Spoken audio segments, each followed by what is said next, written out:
ZPTC MPTC ఎన్నికలకు సంబంధించి ఏం జరుగుతుందన్న ఉత్కంఠకు తెరబడినట్లుగా తెలుస్తోంది. బ్రేకింగ్ అప్డేట్ చూస్తున్నాం. రేపే జెడ్పీటీసీ ఎంపీటీసీ ఎన్నికలకు సంబంధించి ఉండనున్నట్లుగా సమాచారం అందుతోంది. ఏపీ పరిషత్ ఎన్నికలకు సంబంధించి లైన్ క్లియర్ అయింది.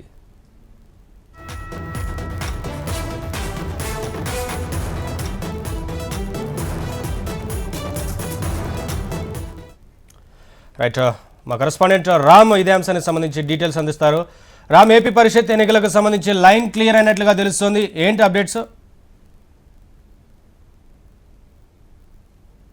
ఇప్పటిదాకా మనం ఉత్కంఠభరితంగా ఎదురు చూస్తున్నాము. ఎన్నికలు ఏమవుతాయి, ఎన్నికలు జరుగుతాయా లేకపోతే 4 వారాలు వాయిదా పడతాయా, ఏం జరుగుతాయి అనే ఒక ఉత్కంఠతో అందరం కూడా ఎదురు చూస్తున్న పరిస్థితి అయితే ఉంది. కానీ ఇప్పుడు ఏదైతే ఎస్సీసీ ఇచ్చినటువంటి ఆర్గ్యుమెంట్స్ ఉన్నాయో, ఎస్సీసీ ఇచ్చినటువంటి పూర్తి వివరాలు ఏవైతే ఉన్నాయో అవన్నీ కూడా కన్సిడర్ చేస్తూ ఖచ్చితంగా ఇచ్చినటువంటి షెడ్యూల్ లోపలే మొత్తం ఎన్నికలు పూర్తి చేసేసి తర్వాత వ్యాక్సినేషన్ ప్రక్రియకు ముందు వెళ్ళాలి అని చెప్పేసి, అలాగే ఏదైతే ఎన్నికలు నిర్వహించడానికి ఇచ్చినటువంటి విధి విధానాలు ఏవైతే ఉన్నాయో అవన్నీ కూడా చాలా క్లియర్గా ఫాలో అవ్వాలి అని చెప్పేసి కూడా హైకోర్టు డివిజన్ బెంచ్ తీర్పునిచ్చింది. ఖచ్చితంగా రేపు ఎన్నికలు జరిగేటందుకు మాత్రం గ్రీన్ సిగ్నల్ అయితే ఇక్కడతో ఇచ్చిన పరిస్థితి అయితే ఉంది. రేపు ఎన్నికలు జరగడం కాబట్టి ఇప్పటిదాకా అధికారులు ఏవైతే సవాళ్ళు ఉంటాయని అనుకుంటున్నారో అవి ఏమీ లేనంటే ఈరోజు సాయంత్రానికల్లా ఖచ్చితంగా మొత్తం సామాగ్రి అంతా కూడా ఎన్నికలు జరిగేటటువంటి ప్రదేశాలకు చేరిపోవడం, రేపు ఎన్నికలు జరగడం, ఎల్లుండు రీపోలింగ్ ఎక్కడైనా చేయాల్సి ఉండేటట్టయితే కనుక రీపోలింగ్ చేయడం, అదర్వైజ్ ఎల్లుండు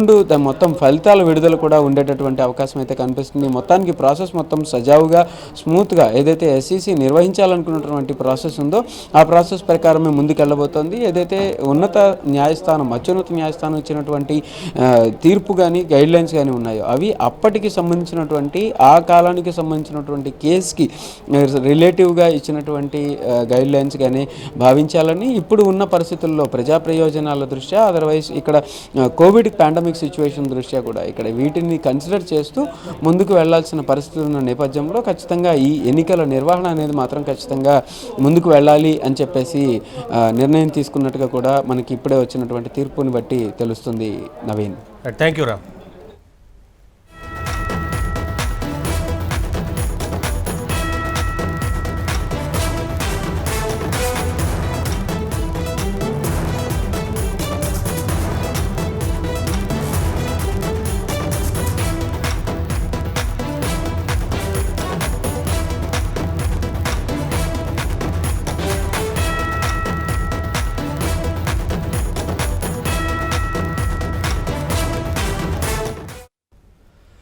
ఏపీలో జెడ్పీటీసీ ఎంపీటీసీ ఎన్నికల సస్పెన్స్ థ్రిల్లర్ను తలపిస్తున్నాయి. రేపు పోలింగ్ జరుగుతుందా లేదా అనే ఉత్కంఠకు సంబంధించి తెరబడినట్లయింది. సింగిల్ జడ్జి తీర్పును డివిజన్ బెంచ్ కొట్టివేస్తూ నిర్ణయం తీసుకుంది. ఉత్తర్వులు ఇప్పటికే అందినట్లుగా తెలుస్తుంది. ఏపీ పరిషత్ ఎన్నికలకు దీంతో లైన్ క్లియర్ అయింది. అనుకున్నట్లుగానే అనుకున్న షెడ్యూల్ ప్రకారమే ఎంపీటీసీ టు జెడ్పీటీసీ ఎన్నికలను నిర్వహించనుంది ఎలక్షన్ కమిషన్. మరోవైపు కోవిడ్కి సంబంధించి కూడా సరైన నిర్ణయం తీసుకోవాలని, కోవిడ్ వ్యాక్సినేషన్కు సంబంధించి ఈ ఎన్నికల తర్వాత పకడ్బందీగా నిర్వహించాలంటూ కోర్టు ఈ సందర్భంగా వ్యాఖ్యానించినట్లుగా తెలుస్తోంది. ఈ అంశంపై మనతో పాటు రెస్పాండ్ అవడానికి ఫోన్ లైన్ అందుబాటులో ఉన్నారు విజయబాబు, వారు విశ్లేషకులు. విజయబాబు గారు, సింగిల్ జడ్జ్ తీర్పుని కొట్టివేస్తూ నిర్ణయం తీసుకోవడం, ఆ తర్వాత డివిజన్ బెంచ్ ఇప్పుడు లైన్ క్లియర్ చేసినట్లుగా తెలుస్తుంది. ఏపీలో పరిషత్ ఎన్నికలకు సంబంధించి ఎలా రెస్పాండ్ అవుతారు? ఇది చాలా చక్కని తీర్పు అండి, సముచితమైన తీర్పు, ఊహించినటువంటి తీర్పు. కారణం ఏంటన్నట్లయితే అసలు సింగిల్ బెంచ్ ఏ రకంగా ఇచ్చిందనేది కూడా అర్థం కాదు. కారణం ఏంటన్నట్లయితే బేసిక్ గా మనకి సుప్రీంకోర్టు ఆఫ్ ఇండియా కానీ, ఆంధ్రప్రదేశ్ హైకోర్టు కానీ, అయితే కొన్ని ఇతర హైకోర్టు కానీ చెప్పింది ఏంటంటే ఒక ప్రాసెస్ అనేటువంటిది స్టార్ట్ అయిన తర్వాత కోర్టులో ఇన్వాల్వ్ అవడం అనేటువంటిది జరగదు. అయితే ఇంకొక ఆశ్చర్యకరమైన విషయం వాళ్ళు జరిగినటువంటి పొద్దున వాదోపవాదాల్లో జరిగింది ఏంటంటే, పిటిషనర్ ఎవరైతే వర్లరామయ్య అనేటువంటి ఒక వ్యక్తి, టీడీపీ వ్యక్తి ఎవరైతే ఉన్నాడో ఆ పిటిషనరు అసలు ఓటర్ కాదు, ఆ ప్రాంతానికి సంబంధించిన వ్యక్తి కాదు. అతను ఏదైనా కావాలంటే పబ్లిక్ ఇంట్రెస్ట్ లిటిగేషన్ వేయచ్చు, కానీ పిటిషన్ వేయటం అనేటువంటిది కరెక్ట్ కాదు. దాని మీద వాళ్ళు పిటిషన్ ఎవరైనా వేయడానికి కుదరదు. కాబట్టి ఆ విషయాన్ని కూడా కోర్టు పరిగణలోకి తీసుకుందని చెప్పి అనుకుంటున్నాం. తర్వాత ఇది ఒక ఎస్సీసీ చెప్పింది ఏంటంటే కేటగారికల్ గా ఒక ప్రాసెస్ ఇది ఆల్రెడీ స్టార్ట్ అయింది. స్టార్ట్ అయినటువంటి ప్రాసెస్ తప్ప తను ఫ్రెష్ గా నోటిఫికేషన్ అనేది ఇవ్వలేదు.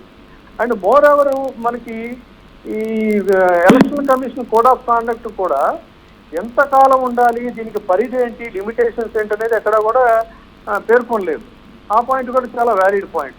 సో ఓవరాల్ ఇది కేవలం ఏంటంటే ఒక ఎన్నికల ప్రక్రియని అనవసరంగా డిస్టర్బ్ చేసి ఎన్నికల్లో ప్రజాక్షేత్రంలో పోటీ చేసి నిలబడి విజయం సాధించాలనేటువంటి తలంపు లేకుండా ఏదో రకంగా ప్రభుత్వానికి, ప్రభుత్వ పనితీరుకి అడ్డంకులు కల్పించాలి, ప్రజాధనాన్ని అనవసరంగా దుర్వినియోగం చేయాలనేటువంటి ఒక దురుద్దేశపూరితమైనటువంటి లీగల్ పరిభాషలో చెప్పాలంటే మ్యాలఫైడ్ ఇంటెన్షన్ అండ్ అల్టీరియర్ మోటివ్తో చేసేటువంటి పనులే తప్ప ఇది ఏ రకంగా కూడా ప్రజా ప్రయోజనం ఉన్నటువంటి ప్రయత్నాలు అయితే కాదు. కాబట్టి కోర్టు తీసుకున్నటువంటి నిర్ణయం ఇవాళ చాలా అద్భుతమైనటువంటి నిర్ణయం. ఇప్పుడు ప్రాసెస్ అంతా దాదాపుగా సిబ్బంది అందరూ కూడా ఎక్కడికక్కడ వాళ్ళ విధుల్లో రేపు జరగబోయేటువంటి పోలింగ్కి సమాయత్తం అయ్యారు.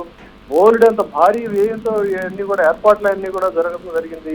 అలాంటి పరిస్థితుల్లో స్వల్ప వ్యవధిలో ఈ రకమైనటువంటి సింగిల్ బెంచ్ ఇచ్చినటువంటి తీర్పు ఎవరికి కూడా ఇది ఆమోదయోగ్యం కాదు. చాలా మంది, నేనే కాదు, చాలా మంది న్యాయ నిపుణులు కూడా ఇదే అభిప్రాయం వ్యక్తం చేశారు. అయితే ఒకటే ఏంటంటే దీంట్లో ఒక టెక్నికల్ పాయింట్ని బేస్ చేసుకొని నేను మార్నింగ్ కూడా ఒక పాయింట్లో డిస్కస్ చేసింది ఏంటంటే ఇదంతా ఓవరాల్గా చూసుకుంటే వ్యాక్సినేషన్ అనేటువంటి ఒక ప్రక్రియ కొనసాగుతున్నప్పుడు, ఎలక్షన్ ప్రాసెస్ జరుగుతున్నప్పుడు ఇది ఎండింగ్ ప్రాసెస్. ఈ ఎండింగ్ ప్రాసెస్లో ఇలా బ్రేకులు వేయటం అనేది ఇది certainly it is against of the spirit of the democracy and it is the judgement itself is against the principle of natural justice. కాబట్టి ఇది ఏ రకంగా కూడా డివిజన్ బెంచ్ లో నిలబడదు అనేటువంటిదే మేము ఊహించాం. ఇవాళ ఖచ్చితంగా అదే రకంగా జరిగింది. కాబట్టి భవిష్యత్తులోనైనా ఇలాంటి అర్థం లేనటువంటి పిటిషన్లు పిలిచి వేసి అటు ప్రభుత్వ ధనాన్ని కానీ ఇటు కోర్టు వారి అమూల్యమైనటువంటి సమయాన్ని కానీ వేస్ట్ చేయకుండా ఉండాలనేటువంటి గుణపాఠంగా కూడా ఇది వాళ్ళు వేసినటువంటి వాళ్ళు భావించాలండి. థ్యాంక్ యూ విజయబాబు గారు, ఫోన్లలోకి వచ్చి రెస్పాండ్ అయినందుకు.